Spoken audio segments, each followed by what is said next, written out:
Okay, welcome back. So we're studying trig equations now, new topic. I've put there today's kind of major syllabus things. We won't do that one today, that will be later in the week. But otherwise we'll do those two dot points. So firstly, I've just kind of copy and pasted here. Basically everything you see on the screen is old and stuff you should know. Okay, so just take a moment to scan through that. You might like to pause and just make sure everything on there is familiar, or you are able to find it on the formula sheet, or however you're working it. Okay, so they're all important things and things to be able to do. So let's start with this one. We're going to sketch sine squared x. I don't really know why this is in this section of the textbook, but it is, so we'll do it. So how do we sketch a square function? Well, let's start by sketching sine x. So sine x starts at 0 and goes up and down to 1 and minus 1. And it goes through at pi and 2 pi. Okay, so it's all numerical stuff. So the first thing is when you square a number, I shouldn't label, should I? When you square a number, it's always positive. When you square 1, you get 1 again. When you square minus 1, you get 1. And when you square any number smaller than 1, so for instance a half squared, you get it as 1 on 2 squared, which is a quarter. Any number smaller than 1, you could theoretically write as 1 over something squared, where that something is smaller than 1, bigger than 1, sorry. So the bottom gets squared and gets bigger, so you're dividing by a bigger number, so it gets smaller. So when you square numbers smaller than 1, you always end up with a smaller number. If you don't trust me, try whatever you like on your calculator. Okay, so basically we're going to do something like this. It's going to be below, we're going to touch at 1, and then we're going to go back and be below again. Squaring 0 gives 0, and then hopefully it's fairly obvious that, I mean, that's not very nice, but the idea is that is going to be the same thing all the way along. So it'll always look exactly like the first little section. So amplitude is a half now, because there's now like a mid-range here at 1/2.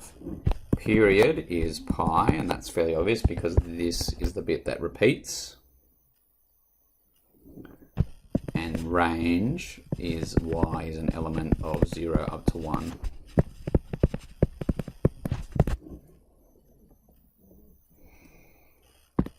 Okay.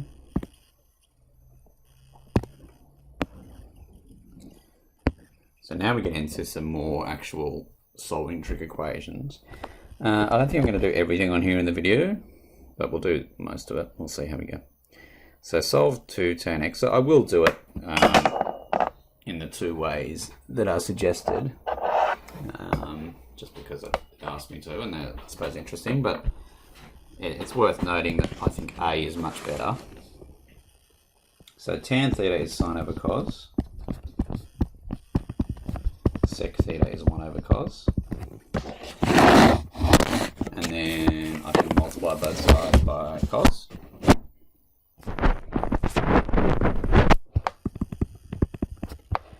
And so I get 2 sine theta is 1. Sine theta is 1/2. And so theta, oops, if it's a half, that's pi over 6, right?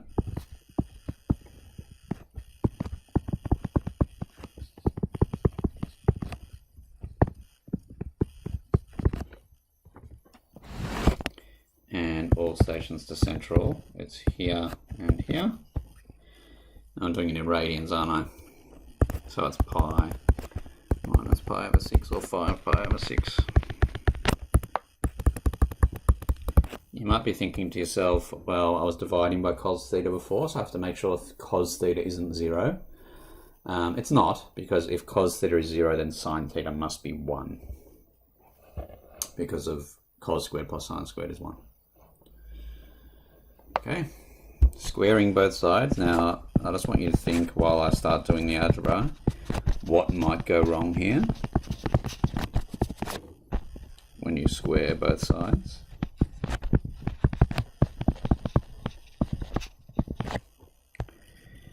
Okay.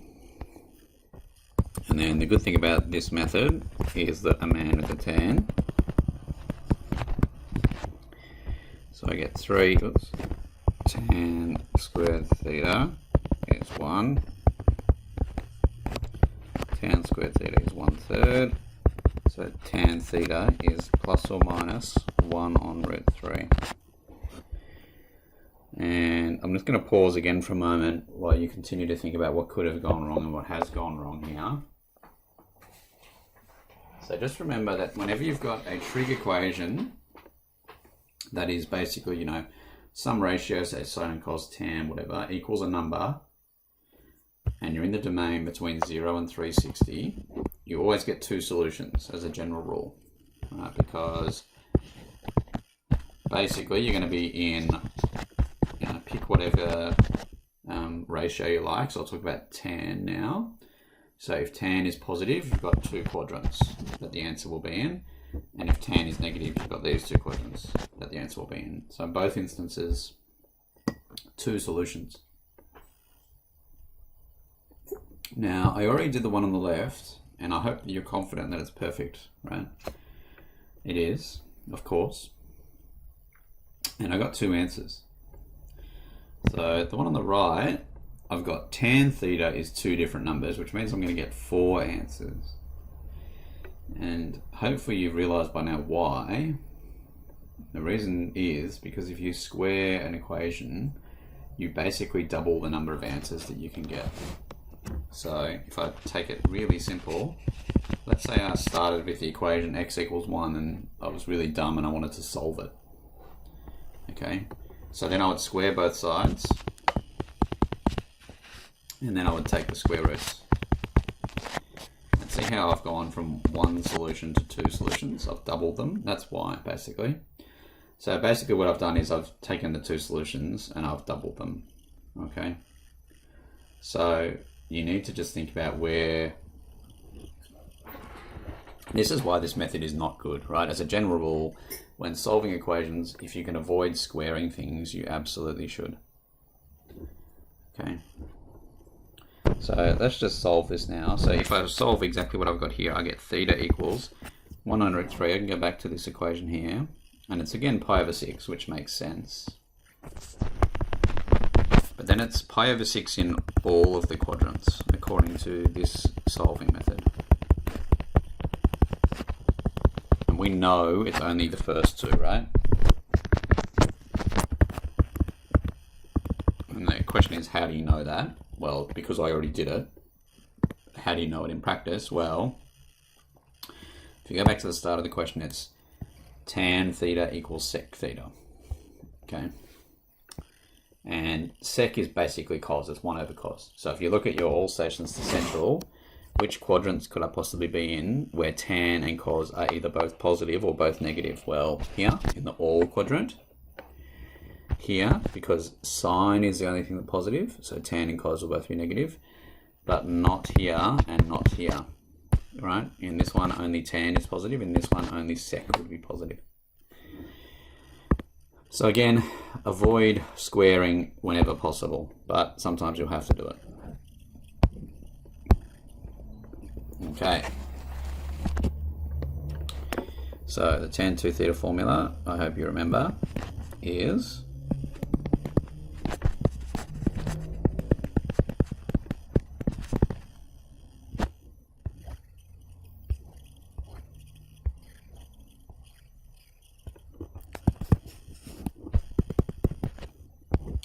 first day back, still got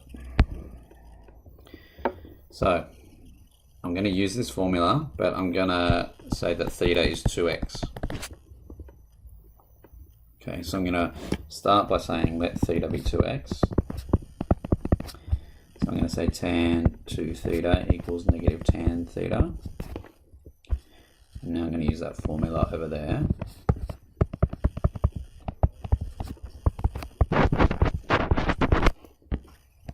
Now you could divide by tan theta, but we never divide by variables when solving equations. Remember, we factorize, we don't divide.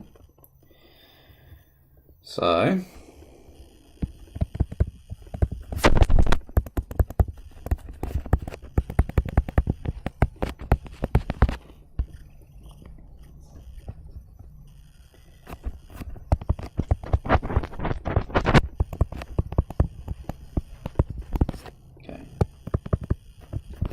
bring that over there, and I'm going to get 0 equals tan cubed minus 3 tan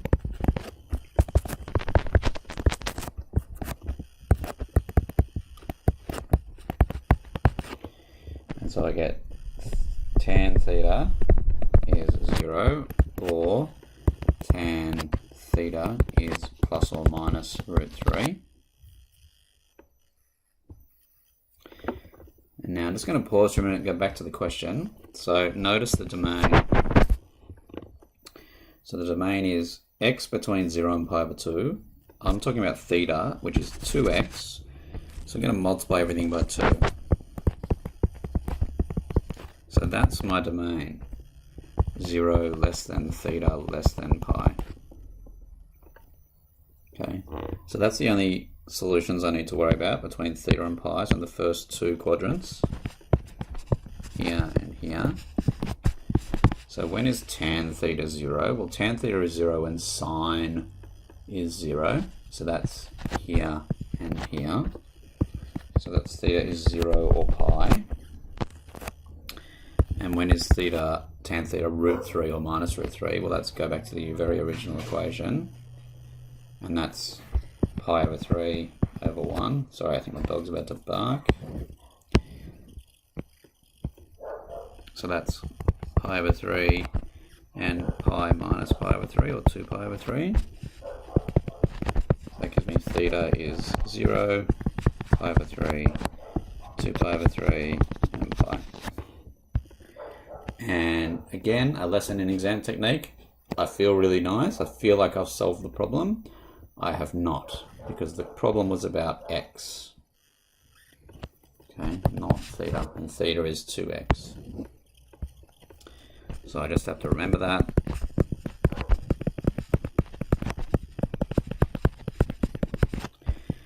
Divide through by 2. Oops, that should just be pi over 3 or 2 pi over 6. Pi over 3 minus 1. And they all lie in this domain here. Okay. Now, again, I said before you get two solutions, but this one's a bit different because you've got double angle formula and stuff. That causes some issues. Okay.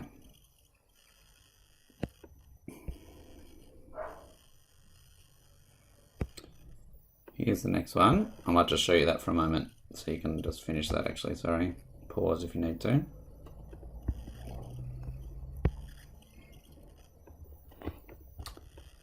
Okay.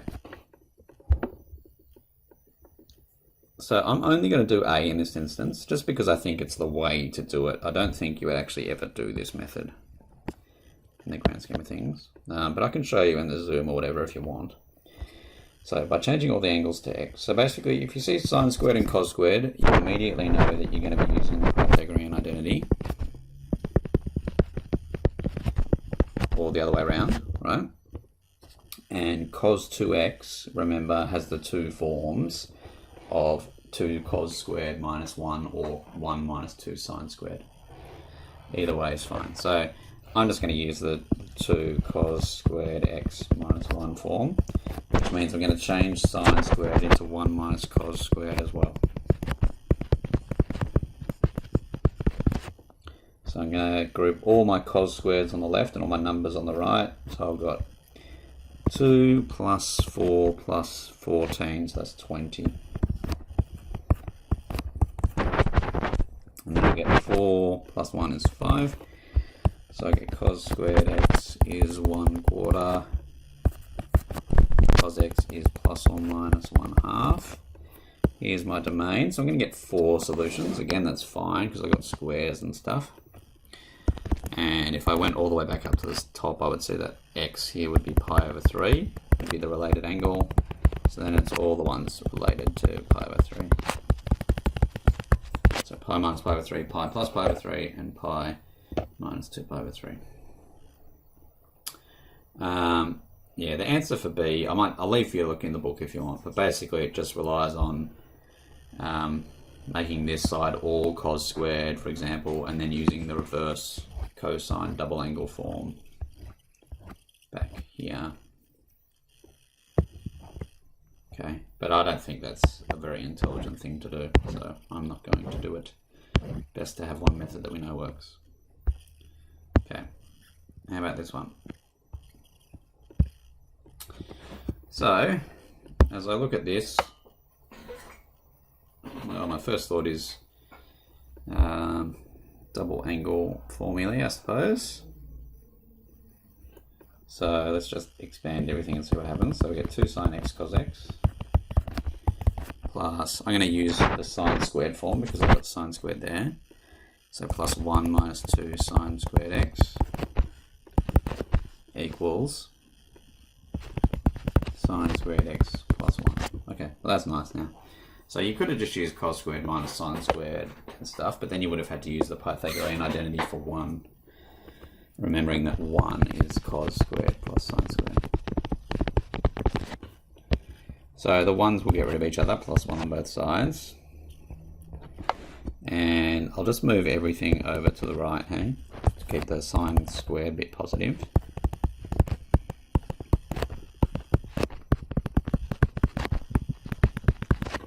Again, we don't divide by sign, we factorize.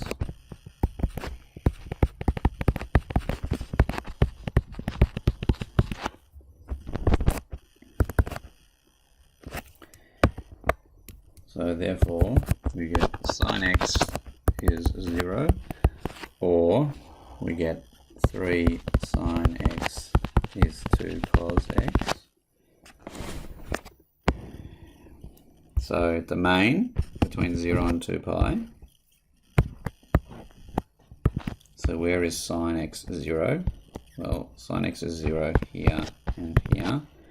So that's x is 0, pi, and 2 pi, 3 solutions. Or, so I divide by cos, which means I'd also divide by 3, so I get tan 2/3, which is going to give me an answer up here and down here. Here's my calculator.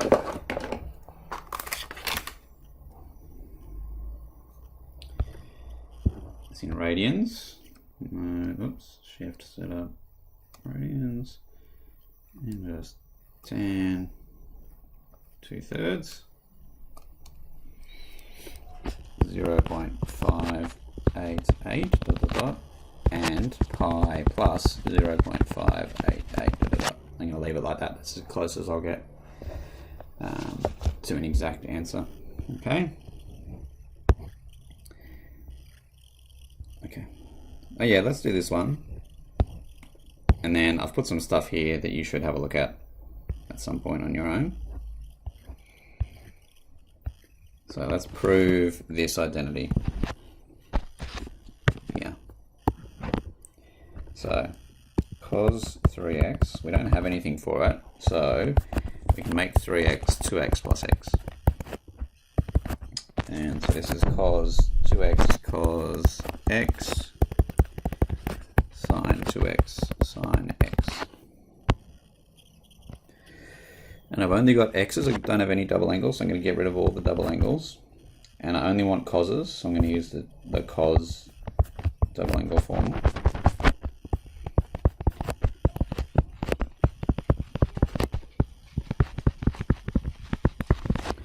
Okay, here's sine squared x, so I can make that 1 minus cos squared.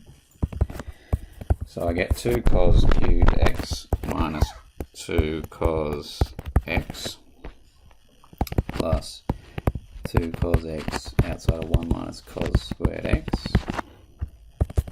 So this is going to give me minus, oh sorry, that should have been cos minus sine, shouldn't it? It's going to be 2 cos cubed plus 2 more cos cubed, so that's 4 cos cubed. And then minus, so, oh, where did that 1, 2 come from there? That should have just been a 1. minus 1 minus another 2, so that's minus 3. So there's the identity proven.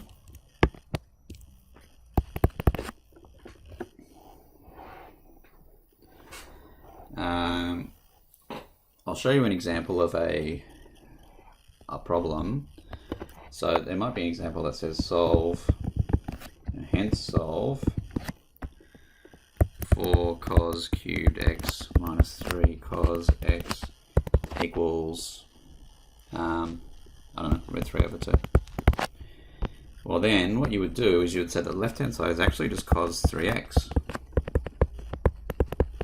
And so you would get 3x equals pi over 6 and 2 pi minus pi over 6. And potentially more. So let's say it said here between 0 and 2 pi, then because you're talking about 3x, you're going to have to go all the way up to 6 pi. So you'd actually get 2 pi plus pi over 6 and 4 pi minus pi over 6, and then 4 pi plus pi over 6, 6 pi minus pi over 6. And then you would divide all those by 3. So you get all those answers there. Okay, that's one method. I can show you some more later that are harder. But probably want a live lesson for those, I think, if anything. And they're actually extension 2, really. I think they used to be anyway. Okay. There's some homework to work on, and here are some more equations you should look at from the Margaret Grove textbook, Maths in Focus. Okay. Nope, that was the wrong button. Now on this button, and then this button, and goodbye.